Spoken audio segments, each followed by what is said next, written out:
Buenas tardes a todos. Vamos a comenzar la sesión de los casos del CRUS de nefropatología que han sido seleccionados en este año 2021. Primeramente, el doctor Ángel Sevillano del Hospital Universitario 12 de Octubre nos hará una actualización breve en el tratamiento de la nefropatía IgA. Y después presentaremos estos dos casos. El primero es enfermedad renal no filiada a la tercera bala vencida, también del Hospital 12 de Octubre, que va a presentar la doctora Aida Frías, aunque después la discusión nos la hará la doctora Raquel Berta.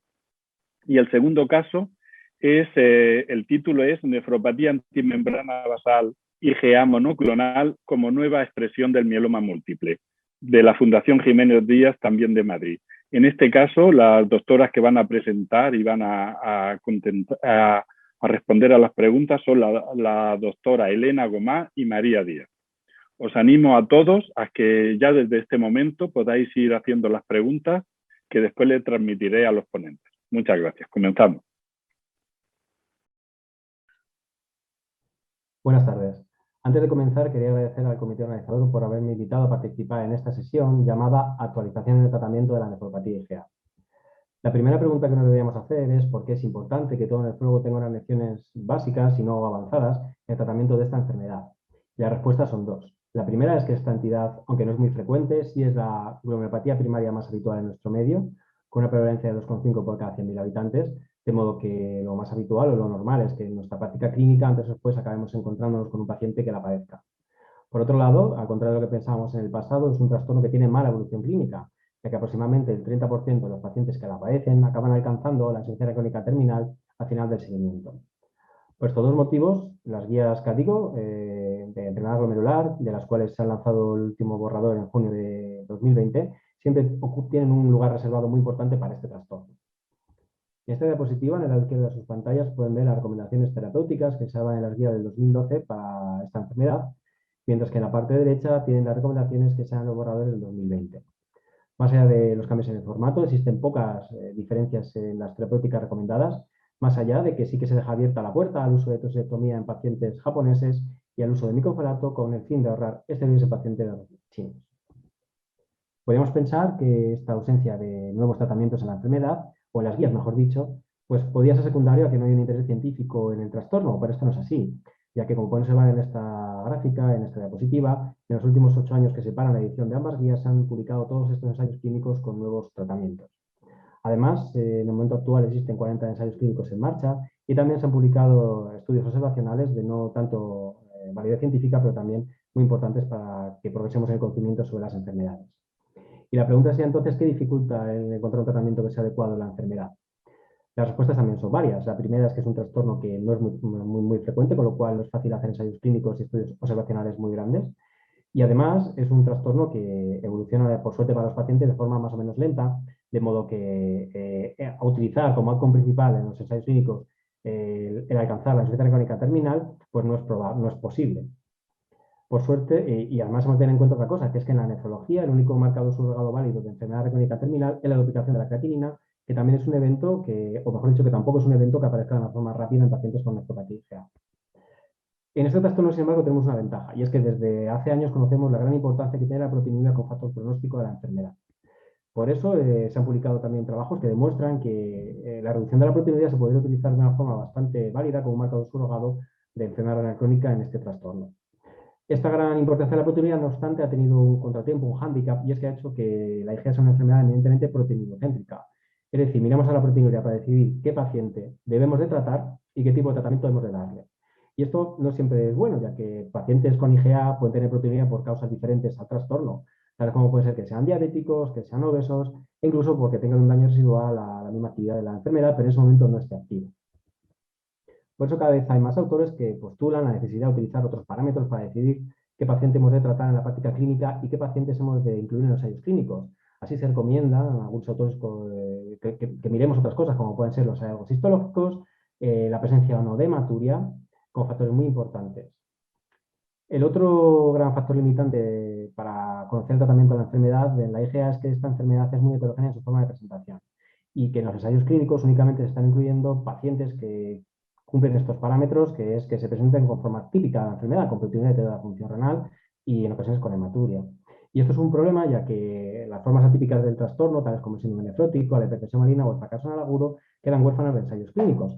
Y en el caso del fracaso anal agudo es especialmente importante, ya que en los últimos registros SEN se pudo demostrar que, los pacientes, que el fracaso anal agudo está siendo una forma de presentación cada vez más frecuente o como causa de debut mejor dicho, el fracaso anal agudo está siendo una causa cada vez más frecuente de indicación de biopsia renal en pacientes con nefropatía IgA. Para empezar a hablar en el meollo de la sesión como tal, vamos a empezar hablando de cuáles son las novedades dentro del tratamiento clásico de la enfermedad. En el momento actual se sigue recomendando separar a los pacientes o dividir a los pacientes en función de su proteinuria en pacientes de bajo riesgo, riesgo intermedio, riesgo alto. Los pacientes con proteinuria de 0,5 gramos día simplemente necesitarán un seguimiento. Cuando la proteinuria esté por encima de 1 gramo, y en las últimas guías que ha habido incluso se recomiendan cuando esté por encima de 0,5 gramos al día e incluso sin hipertensión, se han de iniciar medidas de soporte. Y en los últimos años, sobre todo a raíz de la publicación del estudio Stop IgA, las medidas de soporte han cobrado un gran peso. Y es que en este ensayo clínico, de todos los pacientes incluidos, hasta un tercio de la población, redujo la proteinuria por debajo de 0,75 gramos día utilizando únicamente este tipo de medidas de soporte, en el cual el eje principal es el bloqueo del eje renina-angiotensina aldosterona, con YK o con ELA2. Cuando la proteinuria se mantenga por encima de 1 gramo al día, incluso en algunos trabajos se dice que por encima de 0,65 gramos al día, después de 3 o 6 meses de tratamiento de soporte, hemos de considerar el inicio de tratamiento inmunosupresor, siendo la única terapia recomendada en las guías que digo el tratamiento con esteroides. No obstante, también en el estudio Stop IgA, la verdad es que fue un varapalo para el tratamiento con esteroides, ya que aunque en este estudio sí que el tratamiento con inmunosupresión se consiguió reducir la proteinuria en el grupo tratado versus no tratado, no se consiguió reducir la pérdida de función renal anual.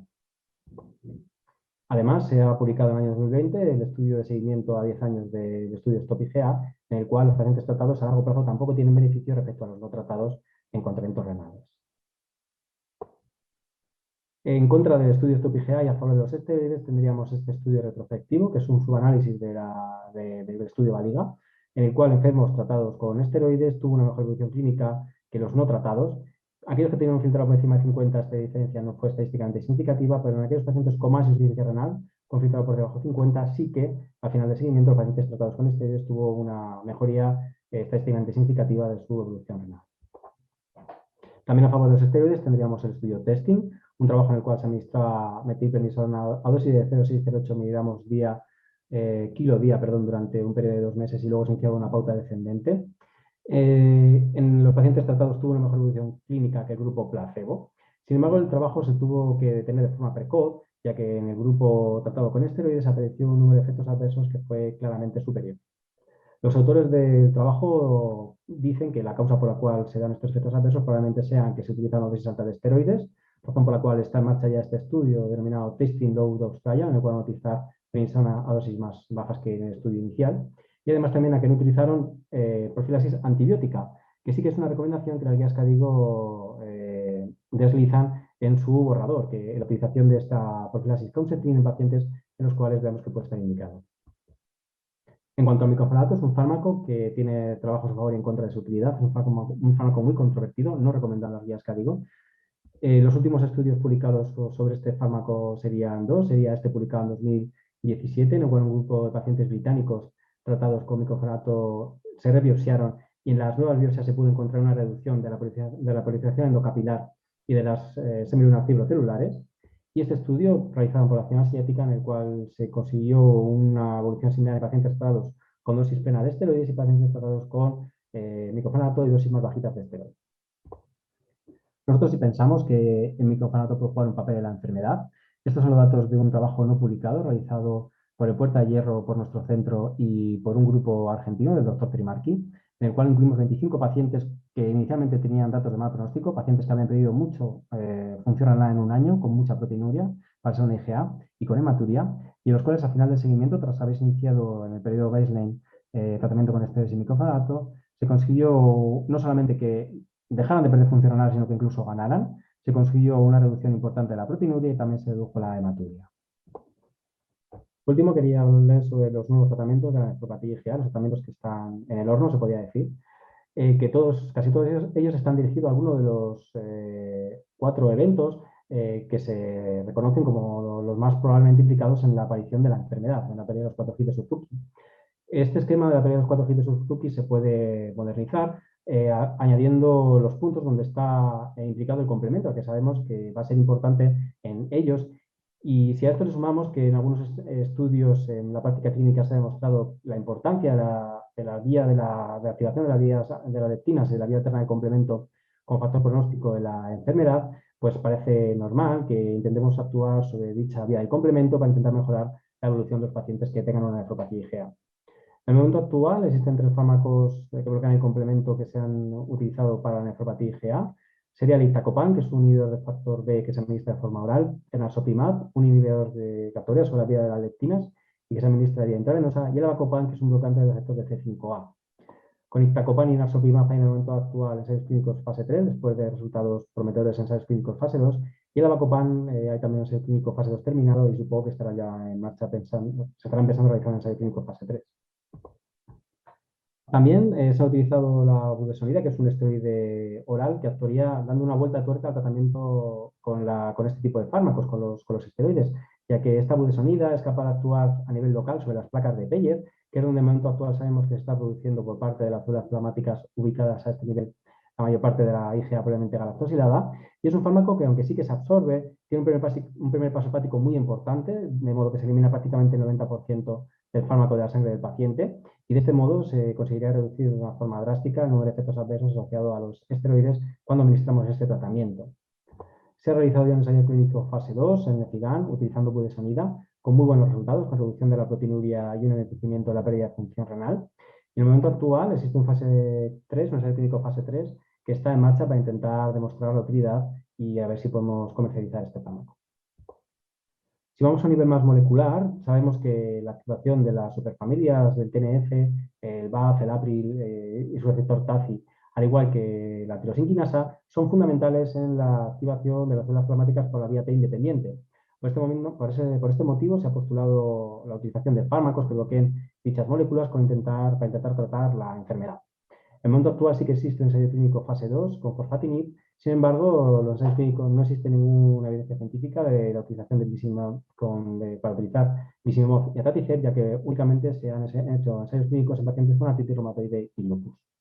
También se ha postulado el uso de bortezomib y de hecho hay un ensayo clínico fase 2 en nefropatía IgA, ya que este fármaco es capaz de destruir las células plasmáticas y de esta forma no se produciría esta IgA probablemente galactosilada, si bien como es normal, pues preocupa el perfil de efectos adversos que pueda dar lugar este tratamiento. Último, hablar del Dolquine, la hidroxicloroquina, es un fármaco que se ha puesto muy de moda con el COVID. Esta molécula es una molécula que es capaz de actuar como inmunomoduladora, actuando sobre la vía del toll-like receptor. Y en este pequeño ensayo clínico realizado sobre población asiática, los pacientes tratados con la hidroxicloroquina tuvieron una reducción de la proteinuria que alcanzó prácticamente el 50%. Último, también quería hablar de 2 fármacos que actúan ya no en esta vía de la patogénica clásica, sino de otro modo. El primero de ellos es el sparsentan. Este fármaco es un bloqueante dual de la angiotensina 2 y de la endotelina A. Y la razón de ser de este fármaco es que sabemos que la endotelina es una molécula que, además de producir vasoconstricción, también actúa sobre el podocito, produciendo cambios en el citoesqueleto, y a nivel mensajero parece que puede actuar como un agente que ocasiona proliferación mesangial, de modo que bloquearlo pues, podría tener implicación en una mejor evolución clínica de los pacientes tratados. Existe un ensayo clínico fase 3 con sparsentan en marcha, es el estudio PROTECT, y recientemente, en el 16 de agosto de 2021, se publicó esta nota diciendo que los pacientes dentro del trabajo tratados con el fármaco tuvieron una reducción de la proteinuria de prácticamente 50% respecto a su basal y que esta reducción de la proteinuria fue 3 veces mayor que en la del grupo tratado con ALA2, que es con lo que se compara en este trabajo de sparsentan, siendo esta diferencia estadísticamente significativa. Y por último, unas palabras de unos fármacos que parecía que estaban dirigidos y que podían llegar a revolucionar el mundo de la nefropatía diabética, pero que después del estudio de APA-CKD también parece que puede revolucionar el mundo de otro tipo de patologías dentro de la patología renal, tipo de trastorno, mejor dicho, dentro de la patología renal, siendo el EGA uno de ellos, ya que dentro del estudio de APA-CKD se incluyeron 270 pacientes que tenían nefropatía IgA. La mitad más o menos trató con dapagliflozina y la otra con placebo, y al final del seguimiento los pacientes tratados con dapagliflozina tuvieron una reducción de la proteinuria de 30% respecto al grupo placebo. Y además, el número de eventos renales que aparecieron fue y de outcome principal, que fue un outcome combinado de pérdida de la mitad de la función renal, llegar a diálisis o mortalidad de causa cardiovascular renal, pues fue estadísticamente significativamente inferior en el grupo con dapagliflozina que en el grupo tratado con placebo. En este trabajo se critican dos aspectos del mismo. El primero, que el grupo placebo tuvo una evolución bastante peor de lo que se podía esperar para características basales de los pacientes incluidos. Y el segundo, que únicamente se administraron 4 semanas de tratamiento con bloqueo del eje RNA-angiotensina-aldosterona antes de empezar el tratamiento con placebo. Así pues, para concluir, recalcar que existen pocas modificaciones en las recomendaciones de las guías KDIGO entre el 2012 y 2020. Recalcar también la gran importancia del tratamiento de soporte con el bloqueo del eje RNA-angiotensina-aldosterona y que en cambio no existe una evidencia clara del uso de esteroides en la nefropatía IgA. Quizás perfilar mejor los pacientes a tratar mediante parámetros diferentes a la proteinúria puede ser importante para demostrar esta efectividad de los pacientes de tratamiento de la inmunosupresión en la nefropatía IgA. Importante también el uso de profesiones antibióticas cuando el paciente vaya a recibir esteroides durante un periodo prolongado. Y por último, destacar que existen nuevos fármacos que están en capilla y que pueden dar lugar a un nuevo amanecer en el tratamiento de la nefropatía IgA. Muchas gracias.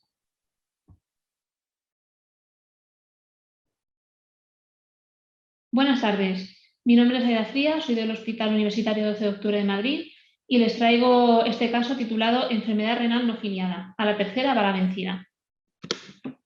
Antes de comenzar, declaro que no tengo ningún conflicto de interés.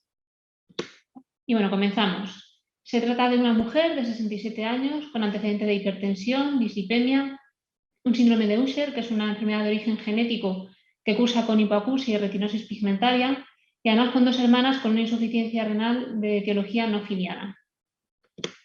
Debuta en el año 2007 con un cuadro de insuficiencia renal ya avanzada, con riñones pequeños, no biopsiables, proteinuria no nefrótica y microhematuria, necesitando iniciar diálisis poco después. Se cataloga de una enfermedad renal crónica de etiología no filiada, no teníamos más datos, un poco el mismo diagnóstico que tenían sus hermanas. En el año 2009 recibe su primer trasplante renal de donante en asistolia, que cursa con retraso en la función del injerto, pero que queda con una creatinina bastante aceptable, en torno a 1,4, hasta que en el año 2011 presenta un deterioro subagudo de la función renal, por lo que se decide realizar una primera biopsia renal. En esta biopsia, como vemos, se describe un poco de fibrosis, atrofia tubular grado 1, un leve infiltrado inflamatorio, pero bueno, todos datos muy inespecíficos que en cualquier caso no permiten instaurar ningún tratamiento dirigido. Queda ya con cierto grado de disfunción crónica y en el año 2015, en el contexto de una diarrea, presenta un fracaso renal agudo ya no recuperado. Se decide realizar una segunda biopsia renal, que esta vez sí nos da un diagnóstico, y es que se describe un abundante depósito de un material descrito como oxalato cálcico. Por lo tanto, se diagnostica de una hiperoxaluria probablemente primaria. Y digo probablemente porque es cierto que los niveles de oxálico en sangre fueron normales y el estudio genético resultó negativo. Bueno, la paciente queda ya dependiente de diálisis hasta que en el año 2019 se trasplanta, recibe su segundo trasplante renal. Con el antecedente previo en diagnóstico, se toman todas las medidas para intentar prevenir el depósito de oxalato cálcico, pese a lo cual cursa con retraso en la función del injerto. Y ya valorando todo esto, pues se decide realizar una tercera biopsia renal. Estas serían las imágenes de su tercera biopsia. Vemos que es una muestra bastante buena, con buena representación de corteza. Se llegan a contar 20 glomérulos. Tiene incluso una zona de transición corteza-médula. Y así un poquito a más aumento. No hay nada llamativo, no se ve mucho infiltrado inflamatorio, quizá un poquito de atrofia tubular, pero en principio no se ven datos de glomerulitis, no se ven datos de tubulitis, ni pericapilaritis. La verdad es que está todo bastante bien, no se ven así datos de rechazo, pero sí que así, si nos vamos fijando, si empleamos un poco más la mente, podemos ver unos depósitos de un material que se ve por aquí, que ya nos llaman un poco la atención y que, bueno, entraremos en ellos un poco más tarde. Con la técnica de PAS tenemos muy bien las membranas basales, ni las membranas basales glomerulares ni las tubulares nos llaman la atención, están todas pues, bastante bien conservadas y, como digo, pues tampoco se ven datos de rechazo. Con el Mason observamos que realmente no tiene fibrosis prácticamente, y con la plata pues tampoco vemos nada llamativo, no se ven dobles contornos y está todo bastante normal. Por supuesto, siendo una paciente trasplantada, pues se hace la técnica del C4D, que no consta ningún tipo de depósito en los capilares peritubulares ni no, es negativo. Y volvemos un poco a lo que comentaba antes, estos depósitos, que vemos que están ampliamente distribuidos, que son de un tono verdoso, marronáceo, y que si nos acercamos un poquito más, a más aumento, tienen una forma aciculada, una disposición irregular y que parecen compatibles con cristales. Tenemos ahí el tono parduzco. Y si nos vamos fijando más, pues vemos que están incluso más distribuidos por la muestra de lo que parecía. Aquí tenemos una imagen muy bonita, que vemos el glomérulo perfectamente conservado y al lado pues este depósito que aquí tiene una forma un poco más rosetoide. Si lo sometemos al polarizador, vemos que es birrefringente, y aquí tenemos esta imagen en la que efectivamente vemos la birrefringencia y su distribución, que es principalmente en los túbulos y en el citoplasma de las células epiteliales tubulares. Aquí la birrefringencia con el polarizador, y en este vídeo podemos ver que realmente este depósito está incluso más ampliamente distribuido de lo que nos podía parecer en un primer momento. Vemos que está realmente por toda la muestra. Y esto pues ya nos llevaría al diagnóstico diferencial de las nefropatías por cristales birrefringentes, en donde cabría plantearse estas 4 entidades. Las nefropatías por cristales asociadas a fármacos irían en un diagnóstico aparte. Y ya con los datos que tenemos podemos descartar estas 2 entidades de nuestra derecha, los cristales de urato y de cistina. Y es que ambos se fijan, o sea, se ven en la fijación alcohólica, pero en las técnicas de rutina con formol se perderían, y en este caso pues no es lo que ha ocurrido. Entonces ya estos 2 se podrían descartar de entrada. Y nos quedaríamos, por tanto, con los cristales de 2,8-dihidroxiadenina y los cristales de oxalato,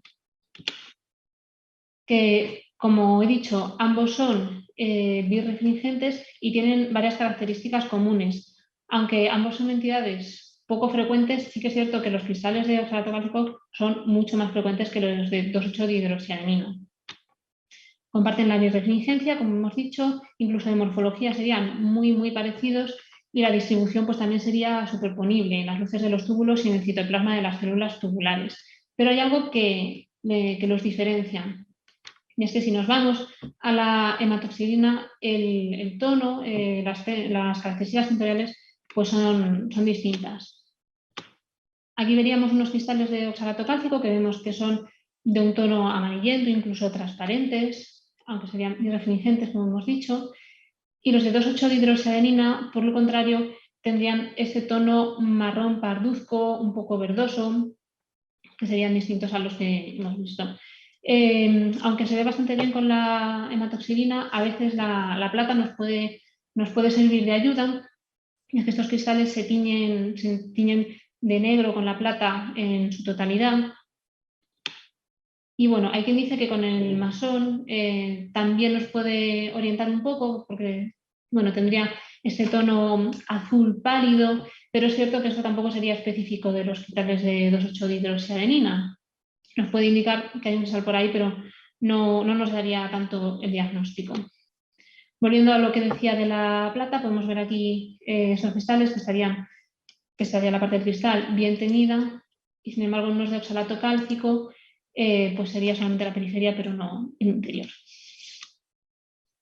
Y bueno, pues ya con este descubrimiento, esta sospecha de depósito de cristales de 2,8-dihidroxiadenina, hablamos con los patólogos y se revisaron las muestras de las biopsias previas. Y efectivamente, mirándolo ya con este conocimiento y buscándolo, pues se veían efectivamente unos depósitos pues muy similares a los que tenía en esta ocasión. Se diagnosticó, por lo tanto, a la paciente de una enfermedad por depósito de 2,8-dihidroxiadenina. Y bueno, para hablar un poquito de esta entidad nos tenemos que ir a la vía del metabolismo de las purinas. Y es que vemos que la adenina sigue una ruta metabólica que finalmente acaba en la formación de ácido úrico. Pues bien, existe una enfermedad, que es lo que tenía esta paciente, en la que se produce una mutación en el cromosoma 16 que, y que es de herencia autosómica recesiva, y que lo que hace es que no se produzca esta enzima, la adenina fosforibosil transferasa o APRT.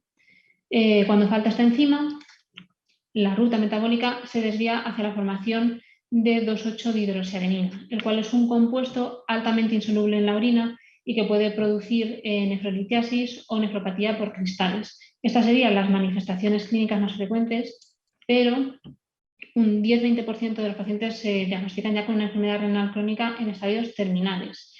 Por lo tanto, ya hemos visto que para el patólogo es un reto el diagnóstico diferencial de estos cristales, pero para el clínico también es muy difícil sospechar esta entidad, porque la clínica muchas veces ya la manifestación es ya en estadios muy avanzados, no tenemos nada más a lo que agarrarnos. Bueno, se trata de una enfermedad muy poco frecuente, tiene una prevalencia de 1 cada 50.000, 100.000 personas, aunque probablemente esté infradiagnosticada por lo que decimos de la dificultad en el diagnóstico. Existen más de 40 mutaciones descritas y según el grado de actividad de la enzima, se ha descrito el tipo 1, que es un déficit absoluto, o el tipo 2, que tiene un poquito de actividad y que es más en la zona de Japón. Aunque es una enzima ampliamente distribuida por el organismo, solo se ha descrito la afectación renal. Y bueno, en cuanto a tratamiento, pues lo que hay que hacer es la instauración temprana, cuanto antes, de alopurinol, a dosis altas o febuxostat. ¿Y esto por qué? Bueno, pues volvemos a nuestro cuadrito y vemos que para la formación de este compuesto, de la 2,8-dihidroxiadenina, es necesaria esta enzima, la santina deshidrogenasa. Y estos fármacos lo que hacen es bloquearla. Si la bloqueamos, que este va a ser nuestro objetivo, bloquear esta enzima, no se producirá este compuesto que al final es el que es dañino para el riñón. Y bueno, como es una enfermedad de difícil diagnóstico, que muchas veces se diagnostica tarde, pues muchos pacientes no se van a diagnosticar hasta ya una vez trasplantados.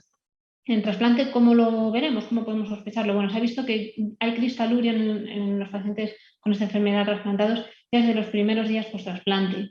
Y eso dejado sin tratamiento puede acabar en recurrencia de la nefropatía por cristales. Objetaremos un retraso en la función del injerto, incluso pérdida del injerto en más del 25% de los pacientes. En este trabajo del año pasado se contaba con 17 pacientes trasplantados por esta enfermedad y vemos que en torno a 1/3 de ellos se diagnosticaron ya en el post-trasplante. Incluso siendo pacientes que ya contaban con una biopsia previa, estaban mal catalogados, como en nuestro caso, incluso 2 de los pacientes como hiperoxaluria primaria, como ocurrió en este caso. En esta gráfica queda de manifiesto la importancia del tratamiento precoz y vemos que los pacientes tratados frente a los no tratados tienen una curva de supervivencia del injerto totalmente distinta, ¿no? Ya desde los primeros meses la supervivencia del injerto es peor en los no tratados, así que muy importante el tratamiento precoz. Y bueno, en el caso de esta paciente, pues ya con este diagnóstico de la enfermedad se inició alopurinol, primero a dosis de 100, luego se fue subiendo a 300 miligramos día y se solicitó actividad de la enzima APRT en nematíes, así como estudio genético, que es algo que finalmente nos da el diagnóstico definitivo.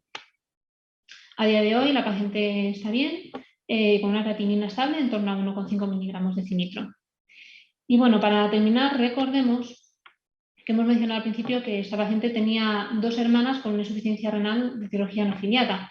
Indagamos un poquito más en este aspecto, le preguntamos a la paciente y nos dijo que casualmente una de sus hermanas se acababa de trasplantar en Toledo. Entonces, bueno, contactamos con el hospital de Toledo, que nos dijo que sí, que efectivamente se había trasplantado esa paciente y que de hecho estaba cursando con retraso en la función del injerto. Entonces, bueno, les comunicamos nuestro diagnóstico, pues si podía ser de ayuda, y la hermana se acabó biopsiando y, bueno, muy amablemente nos han cedido las imágenes de su biopsia, en las que se observa lo mismo un depósito de un material parduzco muy parecido al que tiene nuestra paciente, igualmente birrefringente a la luz polarizada.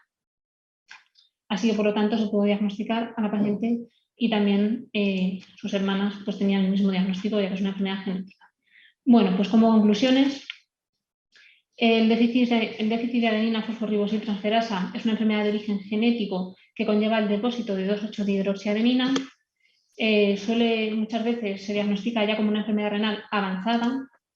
El diagnóstico diferencial con otras enfermedades por depósito, como la hiperoxaluria, supone un auténtico reto para el patólogo. Hay que tener en cuenta que puede recibir un trasplante, por lo que es fundamental el tratamiento y prevención con inhibidores de la xantina deshidrogenasa de manera precoz. Muchas gracias. No tenemos ningún conflicto de interés. Buenas tardes, mi nombre es Elena Gómez, soy residente de la Fundación Jiménez Díaz y junto con María Díaz Blázquez vamos a comentar este caso de la Glosén, una nefropatía antimembrana basal IgA monoclonal como una nueva presentación de mieloma múltiple. Lo primero, empezaremos exponiendo el caso. Se trataba de un señor de 77 años con una historia de hipertensión de larga evolución y dislipemia y como antecedentes importantes tenía mucha patología vascular. Cuando tenía 50 años tuvo un ictus isquémico y un aneurisma de aorta complicado que requirió de al menos 4 intervenciones, junto con una colocación de un stent en la arteria renal izquierda. Por último, el paciente tenía una enfermedad renal crónica inicialmente atribuida a esa afectación microvascular y a esa hipertensión de larga evolución. Empezaremos contando cuándo empieza el paciente el seguimiento en nefrología. Es derivado a consultas por una función renal con una creatinina de 2 y un filtrado alrededor de 30 mililitros minuto. Esto ocurre en 2016. En ese momento se completa estudio con una proteinuria y una microalbuminuria en orina de 24 horas, en el que presenta unos 400 miligramos de proteinuria y una microalbuminuria de 150. Además, presentaba una hematuria persistentemente significativa en el resto de orinas de 24 horas que se realizó. Dados estos antecedentes del paciente, como ya mencionaba, y esa proteinuria, se atribuye esa enfermedad renal a una afectación microvascular tanto por la patología como por la hipertensión de larga evolución. En los siguientes controles a lo largo de los años presenta una función más o menos estable, aunque con tendencia a ir empeorando. En 2017 finales presenta un deterioro más acusado de función renal, incluso llegando a subir en la creatinina en torno a 3. En ese momento se decide completar el estudio y se realiza un perfil glomerular completo. En eso presenta una inmunofijación en orina, tanto en orina como en sangre, de una IgA monoclonal tipo kappa, con un índice kappa lambda muy alto, con 900 de kappa. Además, el resto del perfil glomerular fue completamente negativo. Por estos datos, y ante sospecha de una discrasia de células plasmáticas, es derivado a las consultas de hematología. Hematología decide realizar una aspirada de médula ósea en el que se concluye que presenta entre un 10 y un 20% de células plasmáticas, lo cual sería compatible con un mieloma múltiple. Sin embargo, los resultados de la biopsia parecen clasificarlo como si fuera una gamopatía monoclonal de significado incierto, por no cumplir todos los criterios de porcentaje de células plasmáticas en todas las áreas de la biopsia. Para descartar lesiones óseas se realiza una resonancia que resulta negativa. Dado que el resultado de la médula ósea no resultó completamente definitivo para mieloma, se remiten los criterios de diagnósticos del Working Group del mieloma y deciden completar el estudio realizando una biopsia para descartar una afectación renal. La biopsia es realizada en 2018. En el servicio de anatomía patológica recibimos un cilindro renal de 9 milímetros de longitud constituido por corteza renal con arquitectura distorsionada. Entre las 32 secciones que realizamos en todo el espesor, identificamos 12 glomérulos, 4 de ellos globalmente esclerosados. En los glomérulos sin lesiones se identifican luces capilares patentes, sin engrosamientos, dobles contornos, espiculaciones ni otras alteraciones de la membrana basal glomerular, así como ausencia de depósitos subendoteliales o mesangiales. En 2 de los glomérulos con lesiones destacaban focos de hipercelularidad endocapilar, como podemos ver en esta técnica de plata entre las 9 y las 12 horas. En otros 2 glomérulos se objetivaron proliferaciones extracapilares de más de 3 capas y de más del 10% en la circunferencia con criterios de semilunas. Podemos ver también en este mason un foco en la porción central del glomérulo de fragmentación eritrocitaria y fibrina.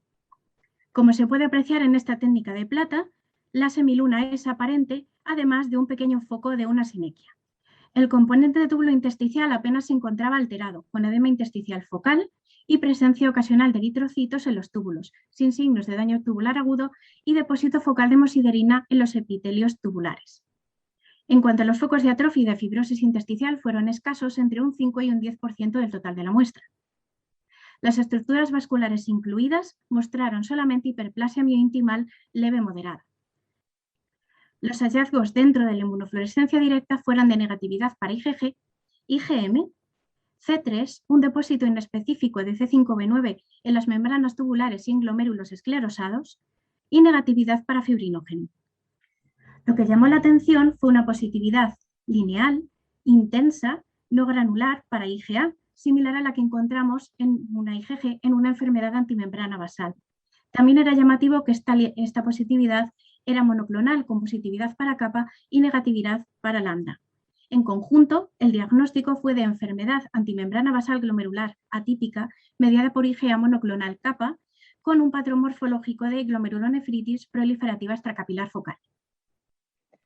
Tras el resultado de la biopsia, se decide, en conjunto con hematología, el inicio del tratamiento con 6 ciclos de Velcade, dexametasona y ciclofosfamida. Sin embargo, a pesar de ello, la función renal persiste deteriorándose hasta presentar unas cifras de creatinina en torno a 3,5.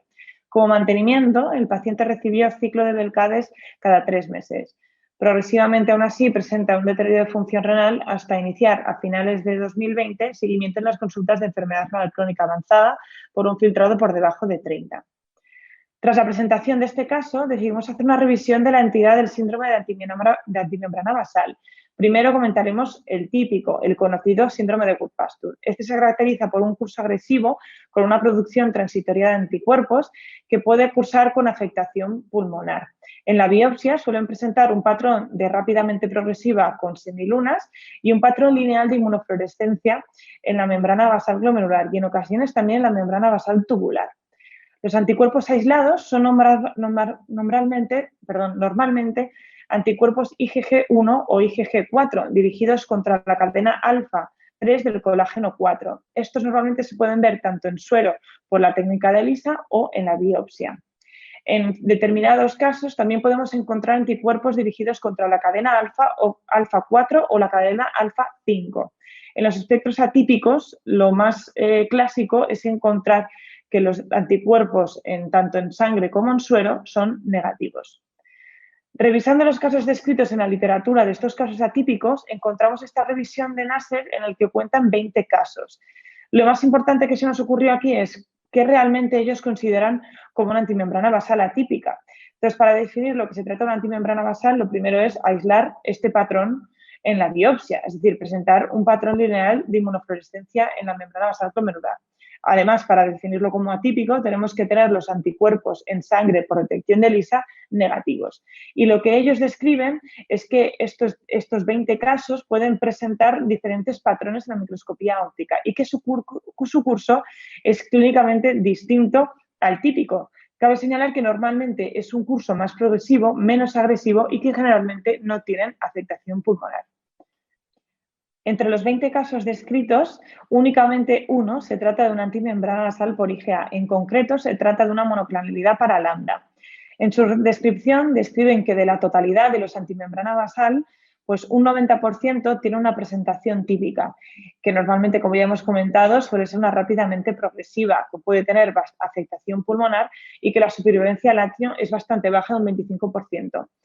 Sin embargo, del curso atípico únicamente formarían parte un 10% de todos los casos descritos, que ya hemos mencionado que la progresión es muy variable, que incluso pueden tener proteinuria en rango nefrótico y asociar hematuria, y que de sus 20 casos ninguno presentó afectación pulmonar, y eso sí, la supervivencia es bastante más elevada, de un 85% al año.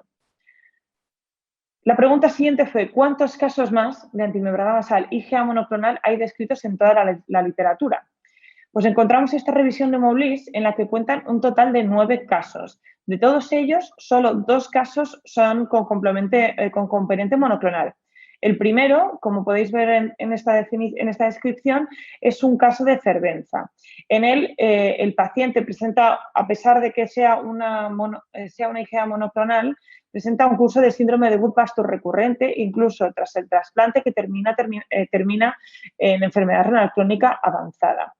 El otro caso es un caso de Dr. Ho, en el que la presentación era con una enfermedad renal crónica mucho más moderada y que, de hecho, el curso clínico de la paciente tenía historia de un lupus. Sin embargo, en el momento del diagnóstico no tenía ni actividad clínica ni serológica. Tras esta revisión, nos planteamos en qué contexto entra exactamente nuestro paciente, porque nos encontramos ante una antimembrana basal atípico IgA-kappa, sin embargo, en el contexto de un mieloma múltiple IgA-kappa. Entonces, en este momento decimos, bueno, pues, ¿qué habrá que mirar? Es un depósito de inmunoglobulinas en la membrana basal, así que nos remitimos al consenso de gammapatía monoclonal. ¿Qué es lo que encontramos en ello? Si observamos esta clasificación, que es una clasificación morfológica, en primer lugar, nuestro paciente se encontraría entre el grupo de depósitos de inmunoglobulinas monoclonales. Entre organizada y no organizada participaría en el grupo de no organizada. Y entre ellos vamos a ir desmembrando en qué grupo exactamente se encuentra nuestro paciente. En primer lugar, tenemos la enfermedad por depósito de inmunoglobulina monoclonal. ¿En qué se basa esta clasificación? Pues en que en este se incluyen todas aquellas que presenten un depósito de cadenas ligeras, pesadas o ambas, y que la distribución en la biopsia suele ser punteada tanto en la membrana basal glomerular como en la membrana tubular. Por ello, nuestro paciente no entra en esta clasificación. Si nos vamos al siguiente grupo, nos encontramos ante las glomerulonefritis proliferativas con depósito monoclonal de inmunoglobulinas. En ellas incluye únicamente los que son depósitos de inmunoglobulinas completas y que incluyen, por tanto, el dominio constante. Aquí describen que en la mayoría de ocasiones la inmunoglobulina depositada es una IgG3, pero que en ciertos casos también podemos encontrar IgM o IgA. Sin embargo, nuestro paciente tampoco tiene esta presentación en la biopsia, con lo cual no formaría parte de este grupo. Por último, hay una pequeña subcategoría que lo llaman miscelánea, en el que literalmente ellos describen que son todas aquellas afectaciones renales que típicamente no se asocian a una gammapatía monoclonal, como por ejemplo una antimembrana basal secundaria o una gammapatía monoclonal. ¿Qué es lo que ellos describen? Pues lo que hemos estado comentando hasta ahora, que generalmente no tienen anticuerpos detectados por ELISA en suero, que pueden tener depósito tanto de IgA como de IgG y que normalmente suelen ser muy recurrentes incluso después del trasplante. Es decir, nuestro paciente entraría en esta subcategoría de miscelánea, donde entra un poco aquello que no tiene una clasificación definida. Entonces, ¿qué es lo que concluimos con esto? Primero, pues que la antimembrana basal atípica es, como se dice, una entidad muy rara y muy desconocida. Que realmente casos de antimembrana basal glomerular IgA monoclonal hay muy pocos descritos, menos de 5 descritos en toda la literatura. Y que, por supuesto, ninguno de ellos ha sido descrito en un mieloma múltiple. Sí que con otras entidades y con otras formas de presentación, pero ninguno como nuestro caso. Y que sobre todo, y lo más importante a sacar de esto, es que la conclusión es que la clasificación actual es muy poco descriptiva, es morfológica y quizás no basada en la clínica, con lo cual nuestro paciente queda en una entidad un poco de saco roto. Y por último, pues que a pesar del caso típico conocido de Wood-Pastur, en el caso de atípico la evolución es muy diferente y puede ser muy progresiva, como por ejemplo nuestro paciente que terminó entrando en diálisis a los 5 años del diagnóstico. Muchas gracias por su atención. Estaremos aquí para responder a cualquier duda. Muchas gracias a los ponentes por las magníficas presentaciones. Y ahora tenemos unos 15 minutos de preguntas. Han venido algunas, casi todas van dirigidas al doctor Sevillano, Ángel Sevillano. Te voy a ir transmitiendo las preguntas de él. Nos preguntan qué papel tiene el eculizumab en la nefropatía IgA y si tenéis experiencia. Realmente con el eculizumab no hay ningún ensayo clínico realizado, solamente se han publicado casos aislados con resultados a favor y en contra. Generalmente se han publicado o realmente se ha utilizado en casos muy desesperados, con lo cual valorar su utilidad pues es complicado. Pero realmente en el momento actual, igual que sí que hay un ensayo clínico, con el 5B9, de la convertase 5, perdón, el Ravulizumab. Con eculizumab no hay ninguno que esté en marcha ni se ha publicado. Nosotros no lo hemos utilizado. No hemos utilizado ningún paciente con IgA tratamiento con eculizumab para el momento actual. Sí. Hay otra pregunta, Ángel. ¿Qué papel tiene el aceite de pescado? ¿Cuál es la posición actual de este fármaco en el tratamiento de la IgA? Bueno, los trabajos de aceite de pescado son trabajos, también son antiguos, por sobre todo salen positivos trabajos realizados por la acción italiana.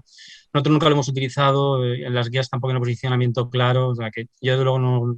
Además, yo no me lo he visto utilizar cuando estuve rotando fuera en la Clínica Mayo, que el doctor Francisco Ocasión lo utilizaba, y el problema también que tenía es que para los pacientes era incómodo porque era bastante desagradable el aliento que le quedaba a los enfermos. Con lo cual es un efecto adverso que a lo mejor no es tan grave como los que puede dar los esteroides, pero es un efecto adverso que el paciente lo nota. Con lo cual yo no lo recomendaría porque me parece que hay suficiente evidencia, aunque realmente no es nocivo, pero no creo que haya evidencia para recomendarlo. La verdad que ahora mismo con la IgA estamos en algo curioso. Hay un montón de intentos terapéuticos a todos los niveles y no sé, esperemos que en los próximos años tengamos algunos resultados con alguno de ellos, porque realmente el tratamiento es dramático. Estamos actualmente con los IECA, SARA-2 Claro, y con los...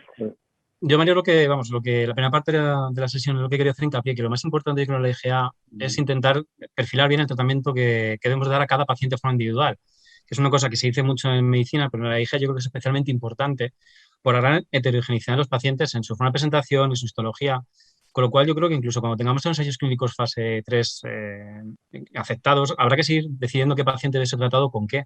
Porque es lo que te digo, por ejemplo, bloqueantes de la vía de las leptinas.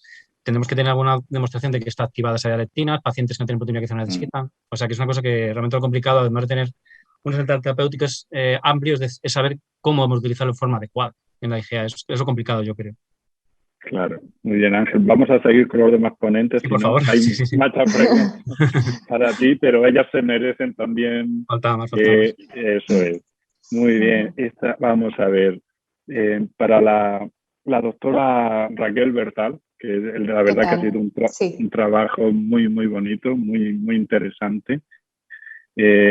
Pregunta si este trastorno genético podría ser incluido en alguno de los paneles diagnósticos de enfermedades renales, ya que ayudaría al diagnóstico anticipado. ¿Qué piensa sobre la inclusión de este estudio en los paneles genéticos? Pues sí, bueno, ¿qué tal? Buenas tardes. A mí me parecería bastante útil.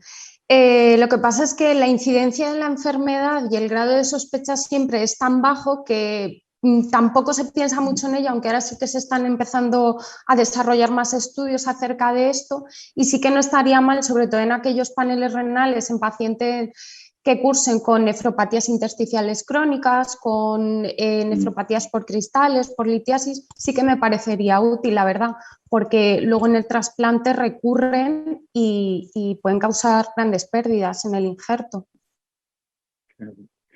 Raquel, a mí comentaste que se determinó la actividad enzimática y no sé si la llegasteis a tener, porque de este caso que es tan bonito a mí me llama la atención una cosa, que es una enfermedad autosómica recesiva y hay 3 hermanas afectas. Esto habrá que, no sé, quiero decir, ahí se puede plantear alguna duda, ¿no? Sí, efectivamente son en la paciente, ¿no? 2 enfermedades autosómicas recesivas. En la misma paciente, sus padres eran primos hermanos, lo cual a lo mejor probablemente influyera eso. Se intentó buscar una asociación, ¿no?, entre las 2 enfermedades, pero no, la verdad es que no hay ningún caso descrito. Y perdona que me... Sí, ¿Cuál era lo que me comentabas? Sí, bueno, si la actividad enzimática y el estudio genético lo habéis tenido al final o no. Sí, se ha solicitado, pero aún no lo hemos obtenido, está pendiente todavía. Vale, muy bien. Y esta pregunta para la doctora Elena Gomá, perdón. Sí, nada. Perdón. Eso es. Vamos a ver, también es un caso muy bonito y muy interesante. Se hizo plasmaferesis en este caso para eliminar la producción de o plasmaférico o técnicas de diálisis con filtros Diálisis, de alto flujo. inicialmente sí que creo que requirió y ahora Sí. está en diálisis, el paciente terminó entrando. Pero en el momento del diagnóstico no. Creo que en ese momento no recibió, únicamente se hizo tratamiento con los ciclos de Belka y ciclofosfamida, pero no se hizo. Ahora mismo no recuerdo exactamente el motivo, pero imagino que, que por técnica no tenía suficientes niveles y no era útil, pero ahora mismo no me acuerdo. Claro. También a mí en la enfermedad por anticuerpos antimembrana basal glomerular, yo entiendo que el depósito sea lineal porque las inmunoglobulinas van dirigidas contra las cadenas alfa del colágeno, pero en esta enfermedad por paraproteína no entiendo muy bien por qué el depósito es lineal, o sea, no entiendo esa similitud, no sé si es que va dirigido a alguna cadena, probablemente no tenga respuesta, pues, pero... Bueno, yo también me planteé un poco eso porque no entendía muy bien, básicamente porque tiene una enfermedad que es que produce unas inmunoglobulinas, sea cadenas ligeras o en este caso ligeras, pero que fueran pesadas, y por qué no vemos eso en la biopsia. Entonces yo estuve revisando algunos de los casos estos atípicos que salen, sobre todo de IgA, y lo que algunos llegan a la conclusión es que en estos pacientes por la causa que sea, porque por ejemplo también podría ser por enfermedades crónicas como tuberculosis, incluso reumáticas y todo, se produce un cambio, posiblemente se produciría un cambio de conformación en el colágeno que forma la membrana basal y digamos que expone unos antígenos que previamente que normalmente en un paciente sano no se exponen. Y eso es, digamos, como el trigger que produce que luego se depositen de forma lineal. Esto todo es un poco suposición, porque estuve mirando que había habido ensayos clínicos con animales y demás que hacían, digamos, una correlación entre el depósito y las diferentes cadenas de colágeno. Y entonces parece que coincidían. Pero es verdad que todo esto es hipotético. Sí, muy bien. Bueno, aquí hay un mensaje que da la enhorabuena a todos, sobre todo a Raquel, dice que es un caso para reivindicar realizar sedimentos por los nefrólogos. Bueno, Totalmente. Hay aquí una pregunta para Ángel, que es tan larga que es casi un caso clínico. Dice, es para que, me imagino, para que ayudes en el tratamiento. Y con los fármacos disponibles, Ángel, ¿cómo tratarías a un paciente? 35 años, proteinuria 1,5 gramos, microhematuria, una biopsia renal M1E1S0T1 con una tensión controlada con los sartán 50. Yo lo primero creo que sea optimizar el tratamiento bloqueante porque los sartán 50 no es un bloqueo muy importante y si pasado un periodo no muy largo yo quizás sí le empezaría tratamiento inmunosupresor. Yo creo que sí, porque es un paciente, es verdad que tiene un poco de fibrosis ya, pero es un paciente que tiene tiene protección capilar, mesangial y la hematuria, que es un parámetro muy, muy importante. Si un paciente tiene microhematuria mantenida, muy probablemente signifique que la IgA está en actividad, con lo cual yo creo que sí merecería la pena iniciar inmunosupresión, que nosotros generalmente administramos esteroides y micofenolato para ahorrar esteroides, es lo que solemos hacer con este tipo de enfermos en el momento actual. Sí, además yo creo que ahora mismo, yo en este caso particularmente también, si después del bloqueo sigue con proteinuria, desde luego los corticoides bajan la proteinuria, eso está claro, está demostrado la experiencia. Con el estudio STOP no sabemos cuáles van a ser las consecuencias a largo plazo, pero como tú bien has dicho, yo creo que hay pacientes a los que no hay que darles corticoides, que son los que tienen obesidad, que tienen factores de riesgo cardiovasculares. Me imagino que coincidirás con esto, ¿verdad? Es muy importante la biopsia. Si tiene muchos años de cronicidad, pues, y sobre todo con mucha insuficiencia renal, en los cuales los pacientes son más proclives a hacer efectos adversos con la inmunosupresión, son pacientes que seguramente irán mal, acabarán trasplantándose y necesitando inmunosupresión, con lo cual quizás es mejor ahorrarlos y darlo más adelante. Claro. Bueno, pues tenemos algún tiempo. Yo estoy aquí inventándome preguntas porque ya no hay más, pero bueno, hasta que nos corte. Está también, Ángel, ¿qué piensas tú de qué papel crees que tendrá en el futuro el Spassertan, el inhibidor de la endotelina y angiotensina 2 en la IgA? A mí me llama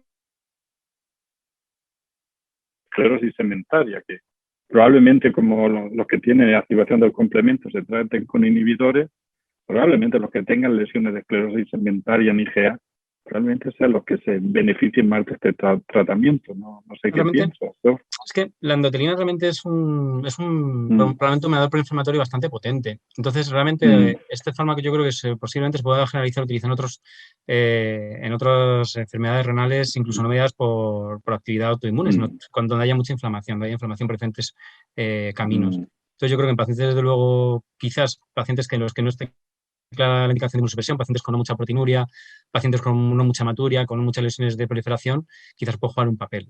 Yo creo que sí. Claro. Muy bien, pues no tenemos más preguntas y a mí ya se me ha acabado el arsenal, así que... Pues, yo quería preguntarle a Elena si fuera posible, Mario. Sí, claro, hombre, por supuesto. En las series de los casos atípicos de IgA, ¿qué tipo de tratamiento recomendaban administrar a los enfermos con el tratamiento habitual con esteroides y fosfamida, plasmaféresis? Bueno, es que, o sea, en los que describen que son solo IgA, cada uno, yo he contado sobre todo los dos que eran monoclonal, pero es verdad que no, en esa revisión no se adentran mucho en lo que recibe cada uno de tratamiento. En el que sí que hablan es el de Goodpasture, y este recibe tratamiento estándar de síndrome de Goodpasture, o sea, recibe ciclofosfamida, corticoides y todo. Y los demás, muchos de ellos se quedan un poco clasificados como tierra de nadie, entonces los tratan un poco sobre todo tratamiento de soporte, como lo que tú mencionabas, es decir, bloqueo del RAS y todo, pero no, digamos que no determinan una terapia fija para ninguno de ellos. Muy bien. Bueno, pues Ángela, ha entrado otra pregunta, también para ti. La IgA es la estrella siempre.